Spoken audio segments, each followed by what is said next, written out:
Madagascar, la course à la présidentielle est lancée. 13 prétendants au total. La haute cour constitutionnelle valide leur candidature, comme celle d'Andj Radzoel.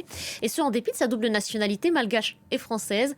Contraint de démissionner 2 mois avant le scrutin, comme le prévoit la loi, il devait confier l'intérim au président du Sénat. Mais coup de théâtre, celui-ci renonce. Les précisions de Gaël Borgia. Du jamais vu à Madagascar, un président du Sénat qui renonce à prendre la très convoitée place de président de la République le jour même où celui-ci démissionne. Ça s'est passé samedi, on l'a appris par la Haute Cour constitutionnelle. Hermanana Razafmaev, président du Sénat, a renoncé à ses attributions présidentielles. C'est désormais le gouvernement qui dirige de manière collégiale. Seulement, il y a un vide et un flou juridique dans la constitution malgache autour de ce renoncement. Et chose inhabituelle, Hermanana Razafmaev va rester président du Sénat malgré ce renoncement.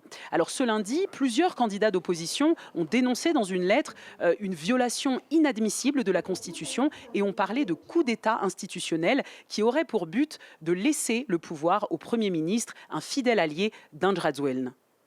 Il y a plusieurs coups de force, dont le plus gros étant sa nationalité. Ça, c'est le plus gros. Deuxièmement, le coup de force, c'est de demander au président du Sénat de renoncer à être président de la République. C'est quand même très fort, ce qui n'est pas normal. Il n'est pas malade, il n'a pas le cancer, à ce que je sache. Il est en forme. Et comment il a renoncé? Il a dû avoir la pression. Donc c'est encore une fois un tripatouillage pour que le processus soit de leur côté. De son côté, le candidat Andj Radzoel s'est félicité de la décision du président du Sénat qui permettra, selon lui, d'assurer la continuité de l'État. Et il a conclu en vantant ses talents de stratège.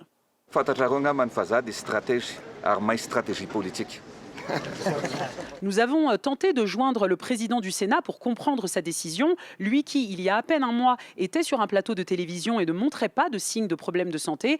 À 2 reprises, il nous a dit être en réunion, puis il n'a plus répondu à nos appels.